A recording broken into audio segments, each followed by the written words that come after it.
അമ്മ എന്തിനാ ഈ രാത്രിയിൽ ഇപ്പൊ ഇങ്ങോട്ട് വന്ന്? പിറന്നാളായിട്ട് ഉച്ചയ്ക്ക് ഉണ്ണാൻ വന്നില്ല. വെളുപ്പാങ്കാലം മുതൽ ഉഴുതു മറിച്ചിട്ട് ഇനി 2 ചാല് ബാക്കിയാ. ഇന്ന് പണി തീർത്ത് കൊടുക്കാമെന്ന് ഞാൻ ഏറ്റതാ. അതിനിടെ പിറന്നാളിന്റെ കാര്യം ഓർത്തില്ല. ഓർക്കൂലെന്നറിയാം. അത്താഴം ഉണ്ണാനും വന്നില്ലെങ്കിലോ എന്ന് കരുതിയാ ഇങ്ങോട്ട് കൊണ്ടുവന്നേ. ദാ 2 ആൾക്കുണ്ട്. അമ്മ നിക്കേ. ഉണ്ണി നമ്പർ ഒരു കാര്യം ചെയ്യും. ഇനി 2 ചാലല്ലേ ഉള്ളൂ, ഒരു 15 മിനിറ്റ്. അത് കഴിഞ്ഞ് വണ്ടി ഷെഡിൽ ഇട്ടിട്ട് വയ്ക്കോ. അമ്മ ഇനി രാത്രി ഒറ്റയ്ക്ക് വേണ്ട. ഇത് 2 ആൾക്കുള്ളതുണ്ട് ഇല്ലത്തേക്ക്. ശരി. അപ്പോളേ ഇത് എഴുതി പിടിച്ചാലും നിർത്തുക. നീ എവിടെയെങ്കിലും പിടിച്ച് നിർത്ത്. ഞാൻ എവിടെയെങ്കിലും കൊണ്ടെങ്കിൽ ഇടിച്ച് നിർത്തും. കാണുന്നവരോടൊക്കെ തല്ലുകൂടി നടക്കാൻ ഞാൻ എന്താ കൊച്ചുകുട്ടിയാ?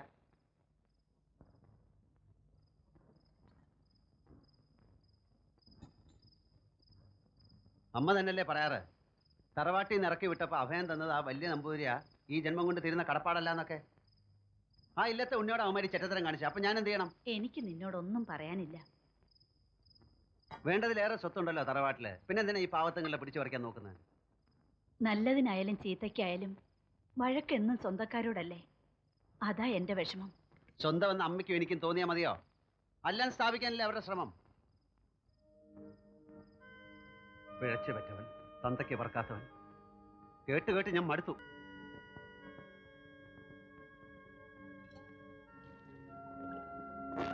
ഇതിനൊക്കെ കൈ കൊണ്ടേ മറുപടി പറയാൻ പറ്റൂ, തെമ്മാടിത്തരം കൊണ്ടും. അതാ ഞാനിങ്ങനെ ആയത്. ഈ നശിച്ച നാട്ടിൽ നിന്ന് എങ്ങോട്ടെങ്കിലും പോയാലേ സ്വൈര്യം കിട്ടൂ. അതെങ്ങനാ? അമ്മയ്ക്ക് വരാൻ പറ്റില്ലല്ലോ, കാത്തിരിക്കല്ലേ ഇപ്പോഴും. അയാൾ വരില്ലമ്മേ. വന്നാ കുത്തി കീറാൻ പ്രായപൂർത്തിയായ മകൻ എളി കത്തിയും വെച്ച് കാത്തിരിപ്പുണ്ടെന്ന് കേട്ട് കാണും.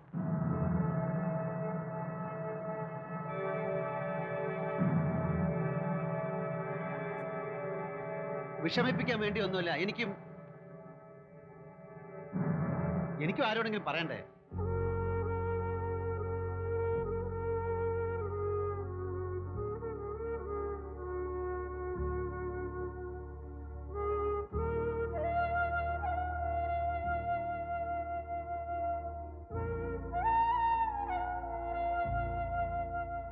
അമ്മയോട് എനിക്ക് പിണക്കമൊന്നുമില്ല.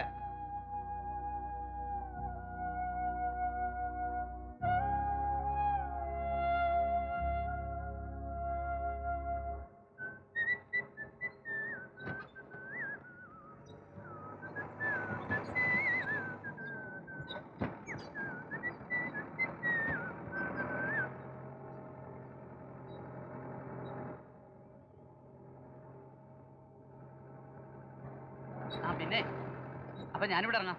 എന്തിനാ? വണ്ടിയുടെ കാശ് ബാങ്കിൽ അടയ്ക്കണ്ടേ? നാളെ അടച്ചാലും പോരെ? പോരാന്നേ. എന്താ പോരാന്ന് പറഞ്ഞ പോരാന്നർത്ഥം, അല്ല എന്താ?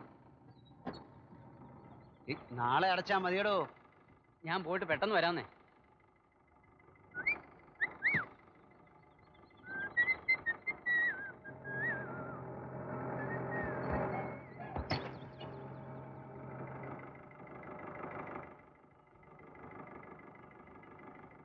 കയറുന്നോ?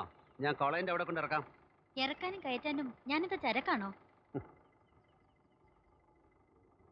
ചരക്കാണോ എന്ന് ചോദിച്ചാ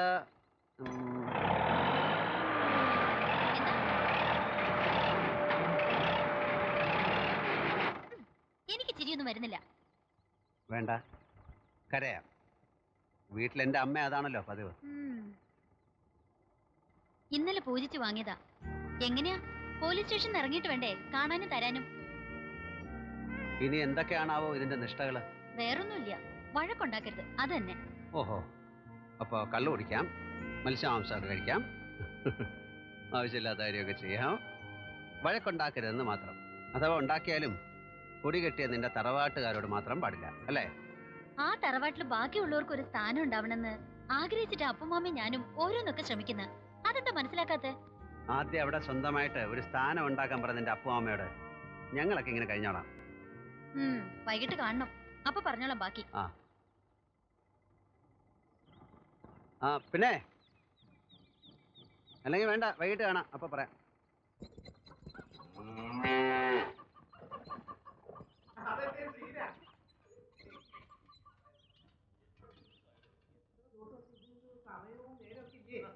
ആരാ ചേച്ചി അപ്പുറത്ത്? നിന്റെ പുന്നാര അളിയൻ. കൂടെ വഷലനുണ്ട് ചന്ദ്രൻ. എന്തിനാ ഇവറ്റകളൊക്കെ പഠിക്കാത്ത പറ്റിയ? കയറ്റിയല്ലോ, വിളിച്ചോണ്ട് വരികയല്ലേ. എന്താ ഉദ്ദേശം? എനിക്കറിയില്ല. കുറച്ച് വെള്ളം എടുക്കാൻ പറഞ്ഞു വിട്ടത് തന്നെ.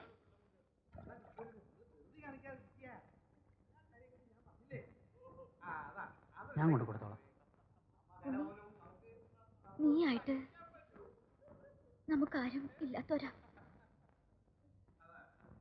ഈ വശീകരണത്തിന് വേണ്ടി നാരികളെ പ്രാപിക്കുമ്പോ ഇയാളായിരുന്നോ?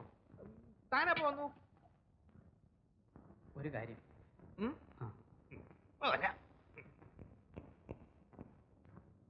എന്താണോ?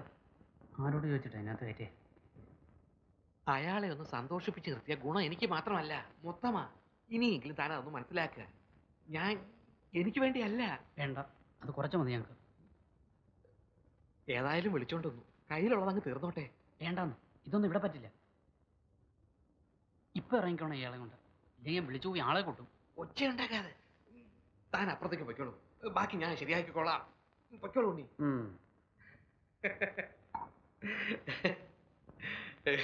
അതെ, വേറൊന്നും അല്ല. ആ ചെറുക്കൻ വന്ന് കയറുന്ന ആരെങ്കിലും പ്രതീക്ഷിച്ചോ? അവന്റെ മുമ്പ് കൂടി അവൾക്ക് കടന്നു വരാൻ ഒരു സങ്കോചം, അത്രേ ഉള്ളൂ. സാരമില്ല, നമുക്ക് ഒന്നുകൂടെ ഒന്ന് ഇണക്കിയിട്ട് ഇനിയൊരു ദിവസം ഇപ്പൊ നമുക്ക് ലോഡ്ജിലേക്ക് പോകും. അവിടെ ആകുമ്പോൾ നല്ല തണുത്ത സോഡയും കിട്ടും. വരിക, പോവാം. ഇനി ഒരു ദിവസം നമ്മൾ വേഷമായിട്ട് കലക്കും, അതേ ഉള്ളൂ. ഈ ചെക്കൻ വരുന്ന ആരെങ്കിലും വിചാരിച്ചോ? സ്ത്രീധനം കൊടുക്കാനില്ലാണ്ട് അച്ഛൻ കണ്ടുപിടിച്ചൊരു സംബന്ധക്കാരനെ. ഇങ്ങനെയൊക്കെ വന്ന് പെടുമെന്ന് വിചാരിച്ചിട്ടല്ലല്ലോ അച്ഛൻ ഇത് ആലോചിച്ചത്. മക്കൾക്ക് നന്മ ഉണ്ടാവണമെന്നല്ലേ അച്ഛൻ പ്രാർത്ഥിച്ചിട്ടുള്ളൂ. ഇങ്ങനെ ഒരാളുടെ കൂടെയുള്ള ജീവിതം വേണ്ടാന്ന് ഞാൻ അന്നേ തീരുമാനിച്ചതാ. കിട്ടിയതുകൊണ്ടൊന്നും മതിയായിട്ടില്ല അയാൾക്ക്. കാണിച്ചു കൊടുക്കാം. ഉണ്ണി, ഗോവിന്ദോട്ടോട് ഇത് പറയാനൊന്നും നിൽക്കണ്ട. അറിഞ്ഞാൽ അത് മതി. അല്ലാണ്ട് എന്നെ ഒരുപാടായി നമുക്ക് വേണ്ടി. ആർക്കാ ചെല്ലപ്പ ഇക്കൊല്ലത്തെ കോൺട്രാക്ട്? എന്താ ഇത്ര സംശയം? എല്ലാ കൊല്ലത്തെ പോലെ പുത്തൻപുരക്കിലെ ചന്ദ്രൻ കുഞ്ഞിന്. ഓഹോ, എന്നാ ആര് പറഞ്ഞു? ആരെങ്കിലും പറയണോ? താൻ രണ്ട് ചായ എടു. എന്നാ കേട്ടോ, ഇത്തവണ തമിഴ്നാട്ടിൽ നിന്ന് ഒരുത്തൻ കോൺട്രാക്ട് പിടിച്ചു. തമിഴ്നാട്ടിൽ നിന്നോ? ഈ നാട്ടിലോ? സംശയം ഉണ്ടെങ്കിൽ ദേ പപ്പൻചേട്ടനോട് ചോദിച്ചാട്ടെ. തമിഴ്നാട്ടിൽ നിന്ന് ഒരു കോൺട്രാക്ട് TVയിൽ മുറി ബുക്ക് ചെയ്തിട്ടുണ്ട്. നാളെ എത്തും. ആളിനി മണൽ കോൺട്രാക്ട് ആണോ അബ്കാരിയാണോ? വാച്ചർക്ക് എല്ലാം ഒരുപോലെയാ. 15 ലോറിയാ തമിഴ്നാട്ടിൽ നിന്ന് വരണേ. ലോറിക്ക് 2 വെച്ച് 30 പേര്. രാമൻകുട്ടിക്ക് കോള് തന്നെ. 2 3 പണിക്കാരെ കൂടെ നിർത്തിക്കോ. അപ്പുറത്തൊരു ചാർത്ത് എറിക്കാലോ എന്ന് ആലോചിക്കുക. താമസത്തിന്റെ വകയിലും വല്ലത് തടയൂലോ. തമിഴനായാലും തെലുങ്കനായാലും നിങ്ങൾക്ക് കിട്ടുന്ന നക്കാപ്പിച്ചയാണ് പ്രധാനം. എനിക്ക് ഈ നാട്ടിലെ തൊഴിലാളിയുടെ പ്രശ്നമാ വലുത്. ഒറ്റ വണ്ടി ഇറക്കില്ല, കൊടി പൊക്കും ഞാൻ. ഇതിന്റെ സത്യം ഒന്ന് അറിഞ്ഞിട്ട് വരാം. ഞാൻ ഈ കേട്ടത് സത്യമാണോ? സത്യമാണ്. ഞാൻ ഇതിൽ ഒരു കളിയും കളിച്ചിട്ടില്ല. കൂടിയ തോക്കി കോൺട്രാക്ട് പിടിച്ചു എന്ന് കടലാസ് വന്നു. ഒപ്പിടാനല്ലേ എനിക്ക് പറ്റൂ. എന്നാലും ഞങ്ങളല്ലേ പതിവ് കോൺട്രാക്ടർമാര്. ഒപ്പിടുന്നതിന് മുമ്പ് ഞങ്ങളെ ഒന്ന് അറിയിക്കണ്ടേ? നേരത്തെ അറിയിച്ചിട്ടും പ്രയോജനമൊന്നുമില്ല.